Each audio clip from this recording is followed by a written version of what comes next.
Para mí la familia es las raíces, es la fuerza, es el saber dónde estás para poder después ir por el mundo con libertad. Para mí la inmigración es una consecuencia de lo injusta que está distribuida la riqueza en el planeta, y a la vez la inmigración es una consecuencia del ego y del constante compararnos como actividad mental de los seres humanos. Para mí el destino es la materialización de la causalidad. Hay una causa para un destino.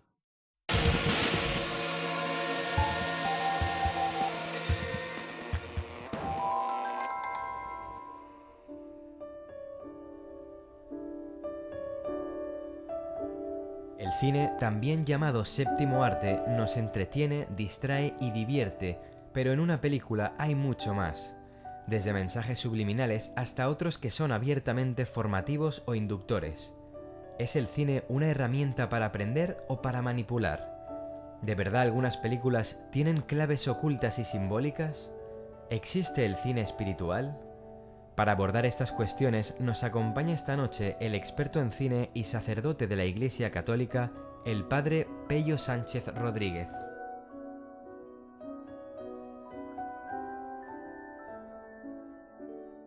Vamos a hablar de esas películas que tienen un fondo, un trasfondo importante, espiritual, que a todos nos hace acrecentar los valores más intrínsecos que tiene el propio ser humano y que además nos hace conocedores de esos fundamentos tan importantes que nos hacen grandes en esencia. Hablamos de las particularidades que tienen ciertas películas que hoy diferentes directores internacionales nos vienen ofreciendo, o incluso nacionales. ¿Qué podemos sacar de una película? ¿Qué podemos extraer? ¿Qué mensaje hay escondido subliminal detrás de una de ellas? Vamos a hablar con el padre Pello Sánchez, que es un experto en este séptimo arte y que nos va a hablar también de las jornadas, de los seminarios, de los festivales que están celebrando adelante y que además no solamente salen en España, sino en el resto del mundo. Todo el mundo está un poquito detrás de esa línea de trabajo. Padre Pello Sánchez, muy buenas noches. Buenas noches. Bienvenido. Muchas gracias. Padre, ¿qué le hace a un sacerdote hacerse un especialista en cine, en este arte, en este género tan seguido por millones de personas? Bueno, en principio una tarea nuestra importante es siempre el diálogo con la cultura, ¿no? La cultura es nuestra interlocutora y nuestra amiga permanente, porque la experiencia religiosa siempre se sitúa en un contexto cultural. Entonces, hoy la cultura audiovisual se convierte en la cultura más significativa, y dentro de la cultura audiovisual probablemente el cine es aquel que ofrece pues, una imagen más elaborada, con un pensamiento más articulado, y entonces por eso este puente entre la religión y el cine es un puente además que en este momento están traspasando los directores, las productoras, y que en este momento que tenemos un acceso muy universal al cine, desde el cine periférico hasta el cine europeo, hasta el cine de Hollywood, todo el cine hoy está muy marcado por contenidos espirituales. No habrá, señalemos por ejemplo los últimos Oscar, ¿no? Por ejemplo El discurso del rey, ¿no? Pues es una película que quizá también hay que situarla en un contexto de crisis donde y se va al tipo de discurso, porque la película esta no solo trata sobre un rey que le cuesta hacer discursos, sino que es un discurso de superación desde la incapacidad, desde la debilidad, y además que llega desde un acompañamiento que es el logopeda, ¿no? Que va haciendo el itinerario con este rey, que va mostrando la capacidad de liderazgo precisamente porque es débil. Este rey permite luego transmitir un mensaje que incluso en el momento central hace referencias significativas a Dios, ¿no? Padre Pello, ¿todas las películas tienen un fondo o un trasfondo sutil o simbólico? Hombre, todas las películas tienen o mayoritariamente un trasfondo, porque la imagen trabaja sobre una semiótica de símbolos.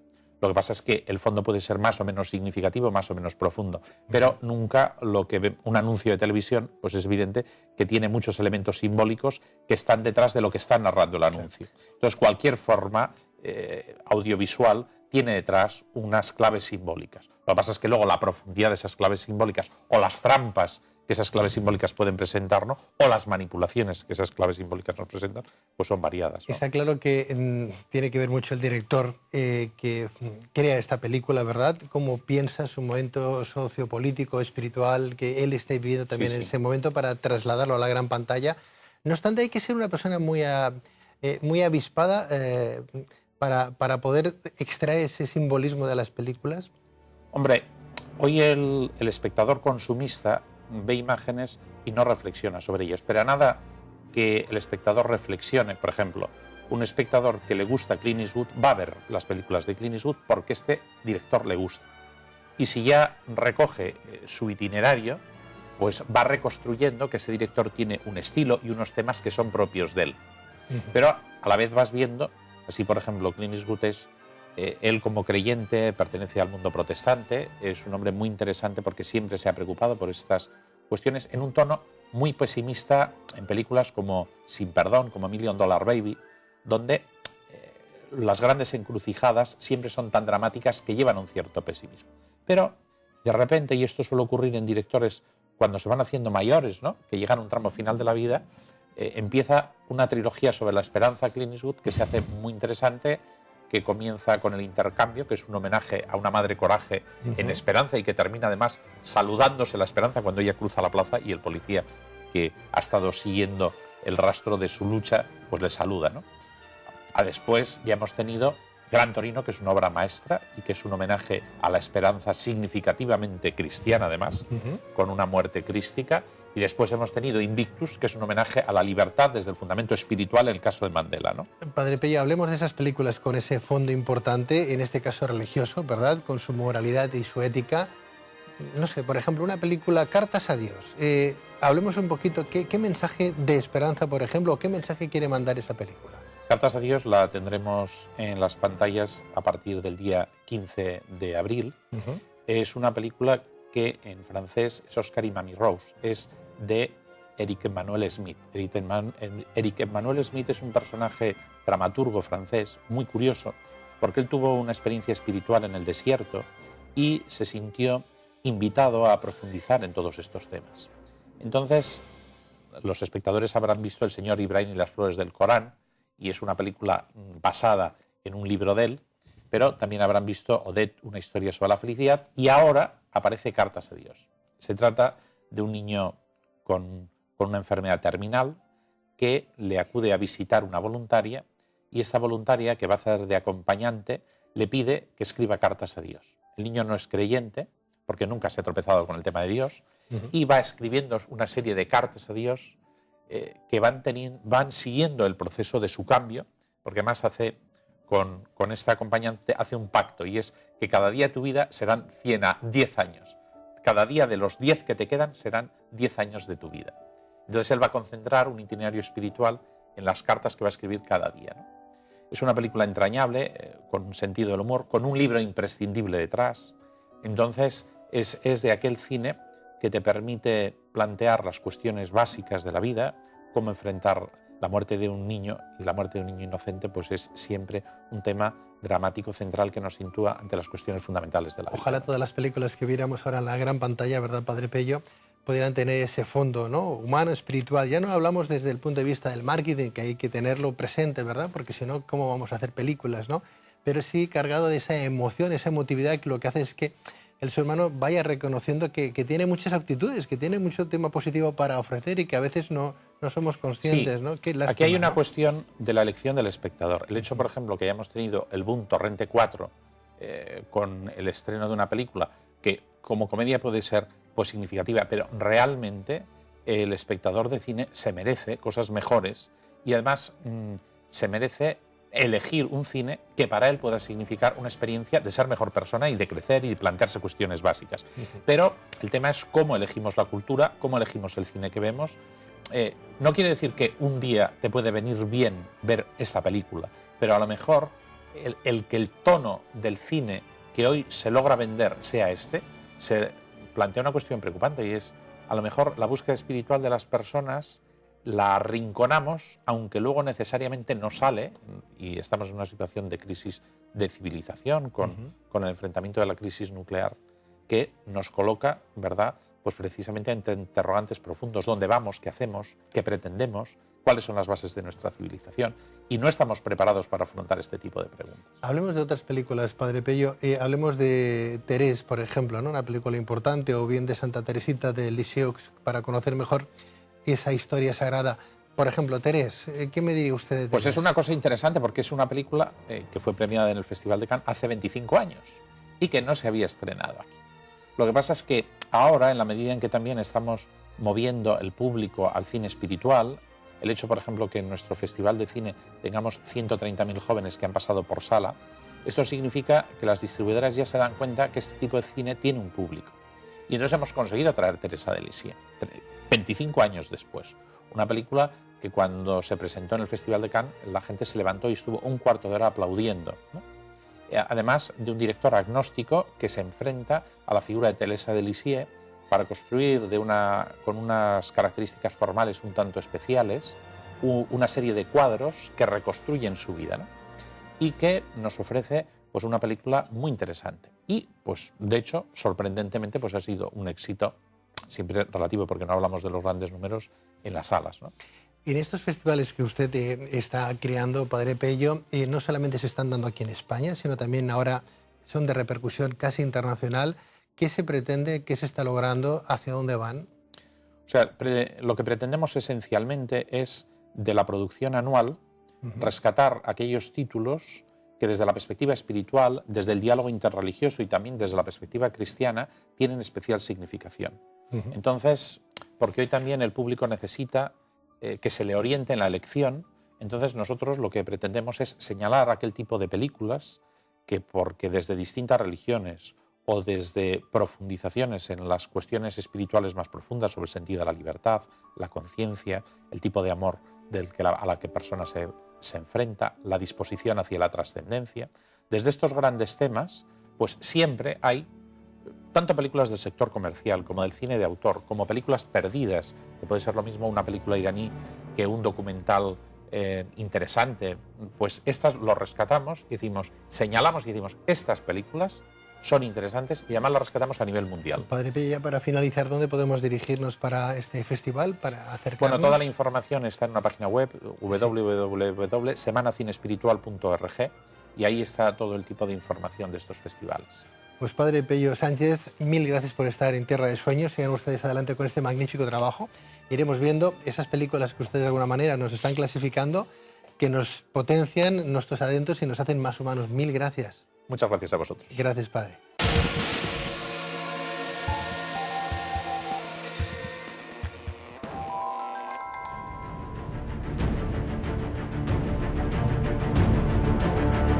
Devastación, dolor, muerte... son algunas de las palabras que nos vienen a la mente al contemplar las imágenes de lo que está ocurriendo en Japón. Sin embargo, algo ha sorprendido al mundo: la paciencia, la resignación y la conducta de los japoneses ante el que ya ha sido catalogado como mayor drama de su historia. ¿Es distinto el dolor en Occidente? ¿Se reacciona de forma diferente ante una desgracia? ¿Qué marcan los códigos de conducta japoneses para que su población actúe así? Para descubrirlo, tenemos con nosotros a la profesora universitaria Marta González Peláez, consultora de comunicación, protocolo y relaciones públicas.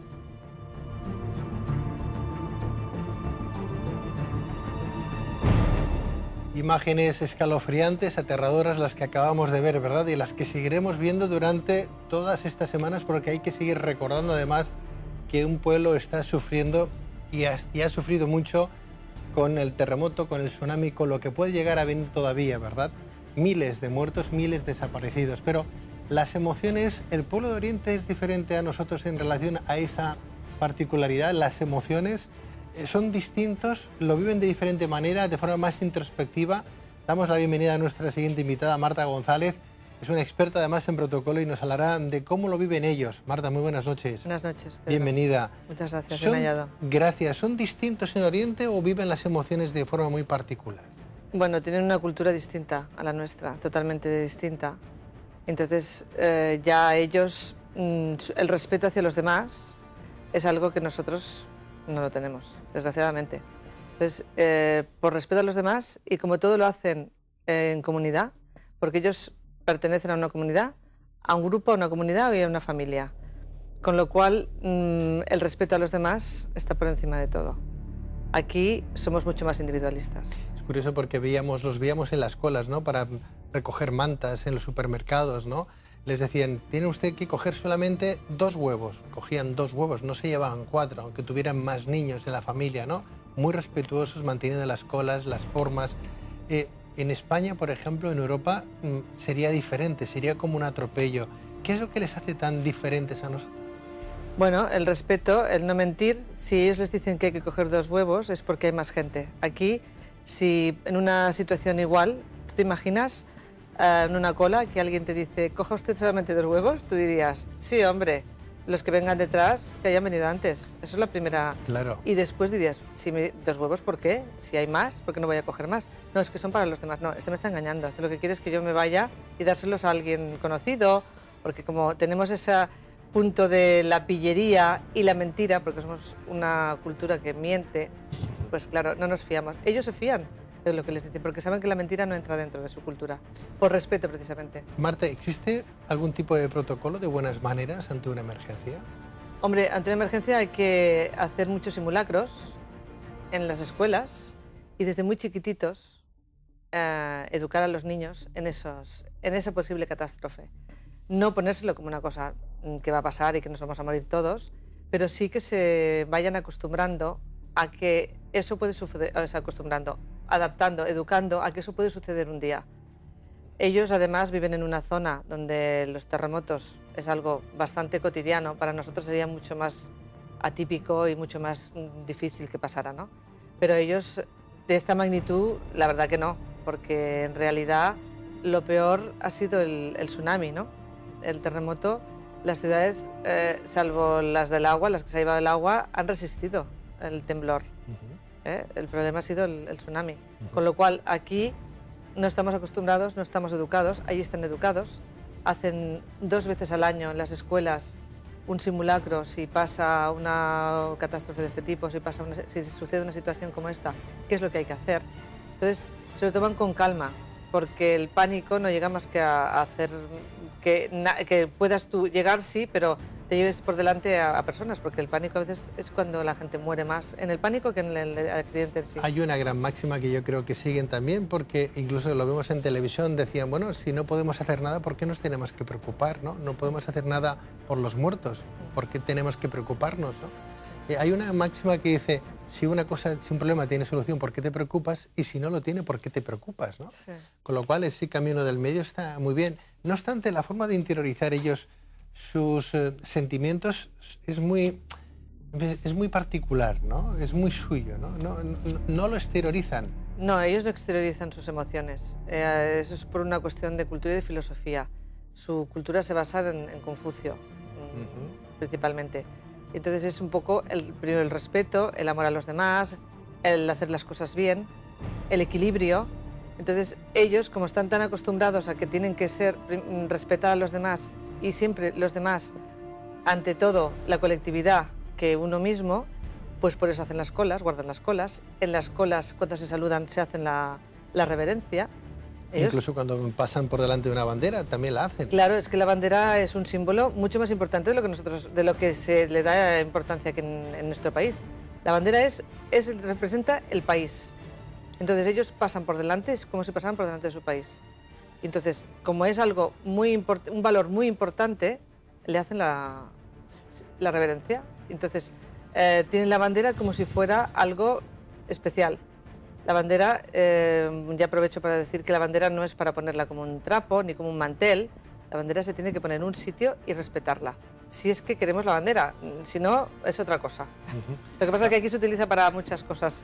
Aquí hay mucha patria. Sí. Apátrida, ¿no? Si tú te fijas en todos los acontecimientos deportivos así, no de primera división, que a veces también, pero las mesas de los trofeos siempre están con un mantel en forma de bandera, con estampado de bandera. Eso no es la bandera. La bandera no se puede utilizar para eso. Claro. La bandera se tiene que poner en una esquina, en un sitio visible y que la gente la respete, porque le simboliza algo.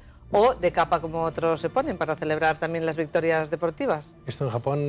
No, esto es impensable. Impensable. Sí. ¿Sigue válido todavía aquello de niños, mujeres y ancianos primero? Sí.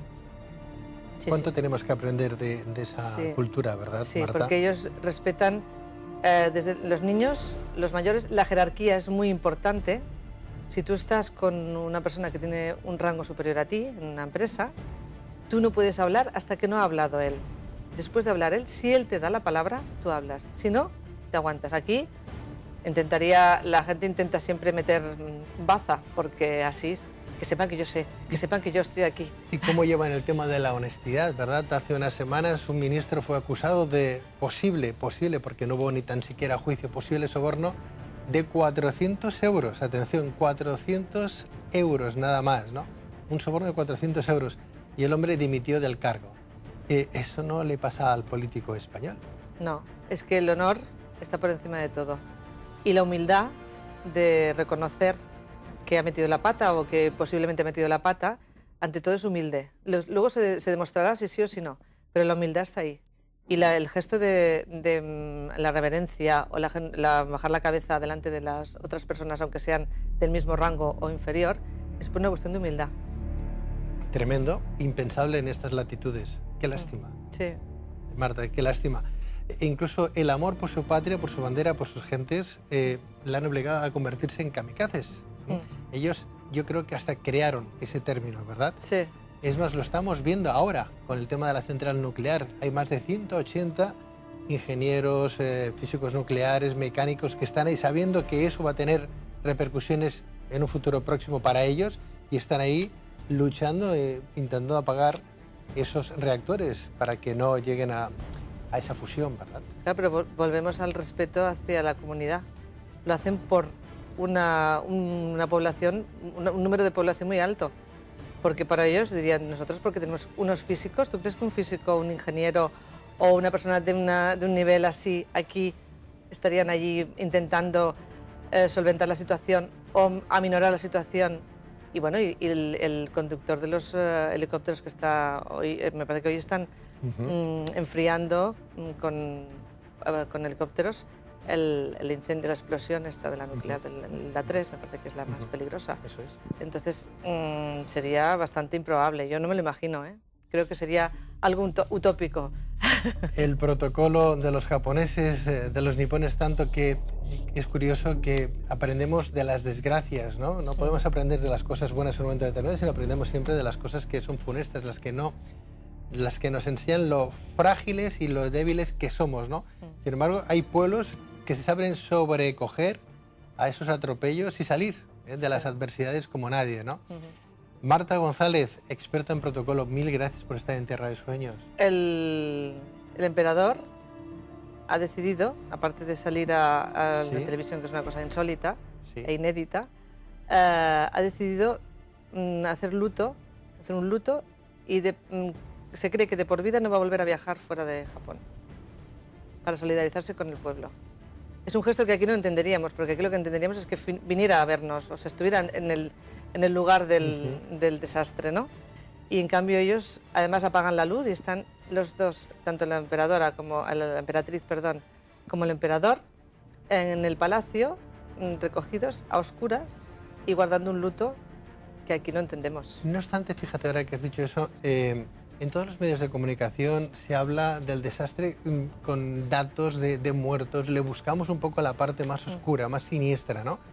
Allí, por ejemplo, la televisión de ellos, te vas a la CNN-K, por ejemplo, de Japón, y te das cuenta que están dando que sí, que hay un problema importante, que han muerto muchas personas, que eso es una devastación, pero que no se apoyan en esa fragilidad, ¿no? de las emociones, ¿no? De ver a los muertos en las calles. Sí. No lo quieren ni tan siquiera mostrar. Es más, están muy lejos. Piensan que bueno, es algo que ya tenían más que estudiado, que podría llegar a pasar. Lo tienen, pues lo iban bien.